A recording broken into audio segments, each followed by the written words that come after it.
दोस्तों एक बार फिर से हम आपके लिए MPPSC food safety officer form fill up 2025 apply process की अपडेट लेके आ चुके हैं।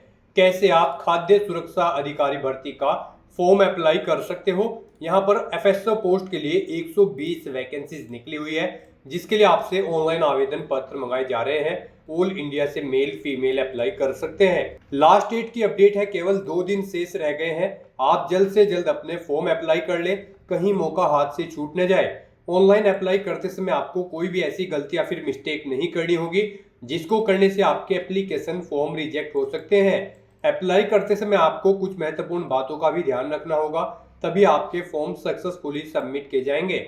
अप्लाई करते समय आपको फोटोग्राफ, सिग्नेचर, डॉक्यूमेंट्स कैसे और कितने केबी में अपलोड करने होंगे, कैसे आप अपनी क्वालिफिकेशन की डिटेल दोगे और कैसे आप फीस पेमेंट करते हुए रजिस्ट्रेशन से लेकर प्रिंट तक अपना फॉर्म अप्लाई कर सकते हो। कंप्लीट जानकारी के लिए आपको वीडियो शुरू से लेके एंड तक बिना स्किप किए हुए देखनी होगी। इस वीडियो को कंप्लीटली देखने पर ही आपके सभी सवाल और डाउट क्लियर होंगे। तो चलिए दोस्तों, बिना कोई वक्त गंवाए शुरू करते हैं MPPSC food safety officer form fill up 2025 की पूरी जानकारी। फॉर्म भरने से पहले आपको हमारी वेबसाइट आईएनडी सरकारी नौकरी के इस पेज पर विजिट करना होगा, जिसका लिंक आपको नीचे description plus first comment box में मिल जाएगा। और हमारे इस पेज पर विजिट करके आप यहां से एमपीपीएससी एफएसओ पोस्ट का फॉर्म अप्लाई कर सकते हो। मध्य प्रदेश पब्लिक सर्विस कमीशन लोक सेवा आयोग एमपीपीएससी की ओर से food safety officer FSO post के लिए 120 वैकेंसीज निकाली गई है, जिसके लिए आवेदन करने का अंतिम मौका है। केवल 2 दिन शेष रह गए हैं। यहाँ पर लास्ट डेट अप्लाई ऑनलाइन करने की 27 अप्रैल 2025 है। यहाँ पर 36,200 से 1,14,800 सैलरी है प्रति माह के लिए। अलग अलग डिसिप्लिन में आपकी डिग्री या पीजी डिग्री से आप अप्लाई कर सकते हो। 21 से 40 वर्ष आयु सीमा है। 500 और 250 रुपये फीस है, जो कि आप ऑनलाइन मोड से पेमेंट कर सकते हो। यहाँ पर written exam, interview, document verification, merit के आधार पे सिलेक्शन होगा। ऑनलाइन अप्लाई कर सकते हो। MP Madhya Pradesh job location है, ऑल इंडिया से ऑनलाइन कर सकते हो। mpsc.mp.gov.in इसकी ऑफिशियल वेबसाइट है, जिससे आप ऑनलाइन अप्लाई कर सकते हो। इंपोर्टेंट लिंक सेक्शन के अंतर्गत ऑफिशियल नोटिफिकेशन पीडीएफ लिंक पर क्लिक करके आप इस भर्ती की ये पीडीएफ डाउनलोड कर सकते हो। इसमें आपको कंप्लीट जानकारी दे दी गई है, जैसे कि क्या एलिजिबिलिटी क्राइटेरिया है, पैटर्न सिलेबस आपका क्या रहेगा, कैसे आप इस भर्ती के लिए अपना फॉर्म अप्लाई कर सकते हो। कंप्लीट जानकारी आपको इस पीडीएफ से हिंदी में रीड आउट करना अनिवार्य है। इस पीडीएफ को पूरा रीड करने के बाद में आपको अप्लाई करना होगा। अप्लाई करने के लिए भी हमारे पोर्टल पर ही अप्लाई ऑनलाइन का लिंक दिया गया है। इस लिंक पर आप जैसे ही क्लिक करोगे तो आपके सामने इसका ऑनलाइन करने का ये ऑफिशियल पोर्टल ओपन हो जाएगा। यहाँ पर आने के बाद गाइड आपको सबसे पहले अपनी उच्चतम शैक्षणिक योग्यता सिलेक्ट करनी है। आपके पास ग्रेजुएट डिग्री है, पोस्ट ग्रेजुएट डिग्री है या फिर डॉक्टरेट, आप अपने अकॉर्डिंग यहाँ पर ऑप्शन सेलेक्ट करें। उसके बाद यहाँ पर आप विषय चुनें किस में आपने अपनी ग्रेजुएशन या फिर पोस्ट ग्रेजुएशन या फिर डॉक्टरेट उपाधि प्राप्त की है। यहाँ पर आप वो सब्जेक्ट सेलेक्ट करें। उसके बाद यहाँ पर गाइड हम आपको बता दें, इस भर्ती में पार्टिसिपेट करने के लिए आपके पास किसी मान्यता प्राप्त विश्वविद्यालय से खाद्य प्रौद्योगिकी या फिर डेयरी या फिर जैव प्रौद्योगिकी या तेल प्रौद्योगिकी या कृषि विज्ञान या पशु चिकित्सा विज्ञान या जैव रसायन विज्ञान या सूक्ष्म जीव विज्ञान या फिर रसायन विज्ञान या चिकित्सा में ग्रेजुएशन या फिर पोस्ट ग्रेजुएशन या फिर डॉक्टरेट की डिग्री होनी जरूरी है। तो यहाँ पर आपको अपनी क्वालिफिकेशन सेलेक्ट कर लेनी है। उसके बाद यहाँ पर आपको अपनी हाई स्कूल की जो अंक सूची है यानी कि रिजल्ट है, उसमें जो आपका नाम अंकित है वो नाम यहाँ पर आपको एंटर करना है। वही नाम आपको यहाँ पर फिर आपका जो मिडिल नेम है वो आपको एंटर करना है। फिर अपना लास्ट नेम यहाँ पर आपको एंटर करना है। अपना जेंडर आपको सेलेक्ट करना है। फिर आपको अपनी जन्म तिथि यहाँ पर एंटर करनी है DDMMYY फॉर्मेट में। उसके बाद यहाँ पर आपको अपने फादर का नाम एंटर करना है। फिर आपको अपनी मदर का नाम एंटर करना है। उसके बाद यहाँ पर आपसे पूछा गया है कि क्या आप मध्य प्रदेश के मूल निवासी हैं। अगर हैं तो यस करें, नहीं है तो यहाँ पर आप नो ऑप्शन सेलेक्ट करें। और फिर यहाँ पर आपको अपनी श्रेणी सेलेक्ट कर लेनी है। उसके बाद यहाँ पर आपसे पूछा गया कि क्या आप क्रीमी लेयर कैंडिडेट हैं। अगर हैं तो यस करें, नहीं तो नो ऑप्शन सेलेक्ट करें। उसके बाद यहाँ पर अगर आप रिजर्व कैटेगरी से बिलोंग करते हो तो यहाँ पर आपको अपनी जाति का नाम देना होगा। उसके बाद गाइड यहाँ पर आपसे पूछा गया है आपके विवाह से संबंधित जानकारी, क्या आप विवाहित हैं, अगर हैं तो यस करें और फिर यहाँ पर आपको अपनी पत्नी या फिर पति का नाम देना है। उसके बाद आपको अपने जीवित बच्चों की संख्या यहाँ पर सिलेक्ट करनी है। फिर अंतिम बच्चे की जन्म तिथि यहाँ पर आपको सिलेक्ट कर लेनी है। फिर आपसे पूछा गया कि क्या आपके अंतिम बच्चे जुड़वा हैं, अगर हैं तो यस करेंगे, नहीं तो नो ऑप्शन सिलेक्ट करेंगे। उसके बाद क्या अभ्यर्थी विधवा, तलाकशुदा या फिर परित्यक्ता महिला है तो यस करेंगी, नहीं तो नो ऑप्शन सिलेक्ट करेंगी। और अगर आप विवाहित नहीं है तो यहाँ पर आपको नो ऑप्शन सिलेक्ट करना है, आगे की डिटेल्स आपको नहीं देनी होगी। उसके बाद यहाँ पर आपसे पूछा गया है मध्य प्रदेश शासन द्वारा प्राधिकृत प्राधिकारी द्वारा जारी स्थायी जाति प्रमाण पत्र का विवरण आपको देना होगा। अगर आप रिजर्व कैटेगरी से बिलोंग करते हो, जारीकर्ता का पद का नाम यानी कि आपको पटवारी, तहसीलदार या फिर कानून को किसने जाति प्रमाण पत्र प्रोवाइड कराया है वो डेजिग्नेशन यहाँ पर आपको देनी है। प्रमाण पत्र जारी करने वाले जिले का नाम आपको सिलेक्ट करना होगा। प्रमाण पत्र का क्रमांक देना होगा। प्रमाण पत्र जारी होने की दिनांक यहाँ पर आपको सिलेक्ट कर लेनी होगी। उसके बाद यहाँ पर आपसे पूछा गया कि क्या आप पीडब्ल्यूडी कैंडिडेट हैं, अगर है और आपकी जो परसेंटेज है पीडब्ल्यूडी की वो 40% से अधिक है तो यहाँ पर आप यस करेंगे, नहीं तो आप नो ऑप्शन सेलेक्ट करेंगे। उसके बाद अगर आप यस करते हो तो फिर यहाँ पर आपको अपनी दिव्यांगता की डिटेल्स देनी होगी, जैसे कि क्या अभ्यर्थी का दिव्यांगता प्रमाण पत्र सक्षम प्राधिकारी जिला चिकित्सा मंडल द्वारा जारी किया गया है, अगर किया गया है तो यस करेंगे, नहीं तो नो ऑप्शन सेलेक्ट करेंगे यहाँ पर। उसके बाद आपको दिव्यांगता का प्रकार अपना सिलेक्ट करना होगा, दिव्यांगता का प्रमाण पत्र क्रमांक देना होगा, दिव्यांगता का प्रतिशत आपको देना होगा, दिव्यांगता प्रमाण पत्र जारी होने की दिनांक आपको सिलेक्ट कर लेनी होगी। और फिर आपसे पूछा गया क्या अभ्यर्थी को परीक्षा केंद्र के भूतल स्थिति कक्ष में बैठने की सुविधा की आवश्यकता है, अगर आप पीडब्ल्यूडी कैंडिडेट हैं तो आप अपने अकॉर्डिंग यस या नो ऑप्शन यहाँ पर सिलेक्ट कर लेंगे। उसके बाद यहाँ पर आपसे पूछा गया है क्या अभ्यर्थी कभी सेवा से पृथक करने के दंड से दंडित किया गया है, अगर किया गया है तो यस करें, नहीं तो नो ऑप्शन सेलेक्ट करें।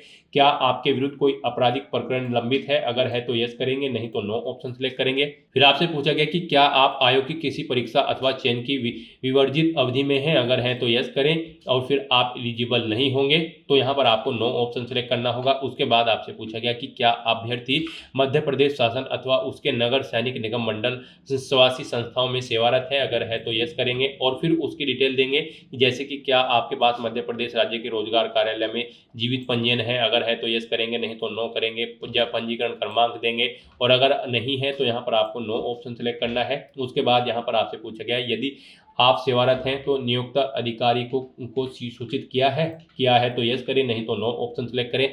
फिर आपसे पूछा गया क्या आपका मध्य प्रदेश राज्य के रोजगार कार्यालय में जीवित पंजीयन है, अगर है तो यस करें और फिर उसकी डिटेल दे, जैसे कि पंजीकरण क्रमांक करने वाले जिले का नाम, पंजीकरण क्रमांक आपको देना होगा, पंजीकरण क्रमांक जारी होने की दिनांक आपको सिलेक्ट करनी होगी और अगर नहीं पंजीयन है आपका तो आपको नो ऑप्शन सेलेक्ट करना है, आगे की डिटेल डिसेबल कर दी जाएगी, आपको नहीं देनी है। उसके बाद यहाँ पर आपसे पूछा गया कि क्या आप एक सर्विसमैन है, आप मध्य प्रदेश के भूतपूर्व सैनिक है, अगर है तो यस करें और फिर भूतपूर्व सैनिक है तो नियुक्ति की तिथि यहाँ पर आप सिलेक्ट करें, भूतपूर्व सैनिक का कुल अनुभव यहाँ पर आप एंटर करें, यदि भूतपूर्व सैनिक है तो सेवानिवृत्ति की तिथि यहाँ पर आप सिलेक्ट करें और अगर नहीं है तो यहाँ पर आपको नो ऑप्शन सेलेक्ट करना है, आगे की डिटेल आपको डिसेबल कर दी जाएगी।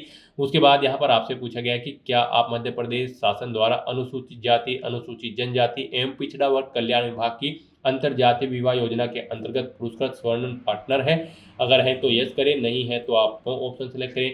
क्या अभ्यर्थी विक्रम अवार्ड सम्मानित खिलाड़ी है, अगर है तो यस करेंगे, नहीं तो नो ऑप्शन सेलेक्ट करेंगे। फिर यहाँ पर आपको अपनी एजुकेशनल क्वालिफिकेशन की डिटेल प्रोवाइड करानी है। यहाँ पर सबसे पहले आपको अपनी हाई स्कूल की डिटेल देनी है, उत्तीर्ण परीक्षा का नाम यहाँ पर आपको एंटर करना है, प्रणाली बतानी है, आपके मार्क्स ग्रेड में है, CGPA में है, आप अपने अकॉर्डिंग यहाँ पर ऑप्शन सेलेक्ट करें। उसके बाद विषय यहाँ पर आप बताएं किस में आपने अपनी 10वीं क्लास पास आउट की है, आर्ट, कॉमर्स, साइंस। उसके बाद कितने टोटल मार्क्स थे वो यहाँ पर आप एंटर करें, कितने मार्क्स आपने ऑब्टेन किए हैं वो एंटर करें, इनके अकॉर्डिंग यहाँ पर आपकी परसेंटेज कैलकुलेट होकर आ जाएगी। फिर आपको अपनी डिवीजन सेलेक्ट करनी है, फर्स्ट है, सेकंड है या फिर थर्ड है। उसके बाद विश्वविद्यालय, बोर्ड या फिर संस्थान का नाम देना है, जिस बोर्ड से आपने अपनी 10वीं क्लास पास आउट की है, उत्तीर्ण वर्ष यहाँ पर आपको एंटर करना है, कब आपने उत्तीर्ण की है 10वीं क्लास, प्रमाण पत्र में अंकित रोल नंबर यहाँ पर आपको देना है, यानी कि आपको अपनी 10वीं का रोल नंबर एंटर करना है। ऐसे ही यहाँ पर आपको अपनी 12वीं क्लास की डिटेल सेम प्रोवाइड करा देनी है। उसके बाद यहाँ पर आपको अपनी ग्रेजुएशन की डिटेल देनी है, सेम ऐसे ही। सबसे पहले यहाँ पर आप परीक्षा उत्तीर्ण का नाम दें, मार्किंग सिस्टम बताएं, ग्रेड में है या फिर डिवीजन में है, फिर आप विषय सेलेक्ट करें। उसके बाद यहाँ पर आपको पूर्णांक देने हैं, फिर कितने मार्क्स आपने ऑब्टेन किए हैं वो एंटर करने हैं, इनके अकॉर्डिंग आपकी परसेंटेज कैलकुलेट होकर आ जाएगी। अपनी डिवीजन सेलेक्ट करनी है, फिर आपको यूनिवर्सिटी का नाम देना है, उत्तीर्ण होने का वर्ष देना है, कब आपने अपनी ग्रेजुएशन कंप्लीट की है, फिर यहाँ पर आपको अपनी ग्रेजुएशन का रोल नंबर एंटर कर देना है। उसके बाद यहाँ पर आपको एग्जाम सिटी सेलेक्ट कर लेनी है। सबसे पहले यहाँ पर आपको एक एग्जाम सिटी सेलेक्ट करनी है। यहाँ पर आपको 4 ऑप्शन दिए गए हैं, यानी कि 4 एग्जाम सिटी यहाँ पर आप अपनी चॉइस के अकॉर्डिंग सिलेक्ट कर सकते हैं। आप अपनी चॉइस के अकॉर्डिंग यहाँ पर जिस एग्जाम सिटी को फर्स्ट नंबर पर रखना चाहते हैं उसे फर्स्ट नंबर पर सिलेक्ट करें। अपने अकॉर्डिंग यहाँ पर आप प्रेफरेंस सेट कर दें। उसके बाद अगर आप एक सर्विस मैन है तो यहाँ पर आपको अपनी सेवा का विवरण देना होगा, और नहीं है तो अगर आपने ऊपर नो ऑप्शन सेलेक्ट किया है फिर आपको ये कॉलम डिसेबल कर दिए जाएंगे। उसके बाद यहाँ पर आपसे पूछा गया है क्या आप यात्रा भत्ता का लाभ लेना चाहते हैं। यहाँ पर केवल मध्य प्रदेश के अनुसूचित जाति, जनजाति, अन्य पिछड़ा वर्ग, नॉन क्रीमी लेयर एवं दिव्यांगजन कैंडिडेट को यात्रा भत्ता का लाभ मिलेगा। तो यहाँ पर अगर आप इनके अंतर्गत आते हैं तो यस करें, नहीं तो नो ऑप्शन सेलेक्ट करें। उसके बाद यहाँ पर आपको अपने बैंक खाते का विवरण देना है। आपको सबसे पहले बैंक का नाम देना है, उसका IFSC कोड यहाँ पर एंटर करना है, शाखा का नाम देना है, शाखा का कोड एंटर करना है, खाता धारक का नाम यहाँ पर आपको एंटर करना है, अपना खाता संख्या यहाँ पर एंटर करना है। उसके बाद यहाँ पर आपको अपनी पासबुक की मुख्य पृष्ठ की स्कैन कॉपी यहाँ पर आपको अपलोड करनी है। वो JPG फॉर्मेट में होना चाहिए और उसका साइज 20-200 KB से कम होना चाहिए, यानी कि आपको अपनी पासबुक का फोटो खींचकर उसे यहाँ पर अपलोड करना है। उसके फर्स्ट पेज का आपको चूज फाइल बटन पर क्लिक करना है, फाइल को सिलेक्ट करना है और उसे यहाँ पर सिलेक्ट करके अपलोड कर देना है। उसके बाद यहाँ पर आपको अपना वर्तमान पता एंटर करना है। आप अपना राज्य सिलेक्ट करें, जिला एंटर करें, पता दें, पिन कोड एंटर करें, लैंडमार्क दें और उसके बाद आपको अपना स्थायी पता सेम ऐसे ही एंटर करना है। और अगर आपका स्थायी पता आपके वर्तमान पते के अकॉर्डिंग है तो यहाँ पर आप इस चेकबॉक्स को ओके कर दें। ऑटोमेटिकली आपका स्थायी पता आपके वर्तमान पते के अकॉर्डिंग फिल हो जाएगा। उसके बाद यहाँ पर आपको अपना फोटो और सिग्नेचर अपलोड करने हैं। यहाँ पर आपका फोटो 20 KB से 100 KB के बीच में होना चाहिए और सिग्नेचर भी आपके 20 KB से 100 KB के बीच में होने चाहिए और ये यहाँ पर JPG फॉर्मेट में होने चाहिए। आपको चूज फाइल बटन पर क्लिक करना है, फाइल को सिलेक्ट करना है और 1 बाय 1 करके अपना फोटो सिग्नेचर यहाँ पर अपलोड कर देना है। फिर आपसे पूछेगा क्या अभ्यर्थी ने अपना फोटो उचित स्थान पर संलग्न किया है और सिग्नेचर भी, तो आपको इन चेकबॉक्सेस को भी ओके कर देना है।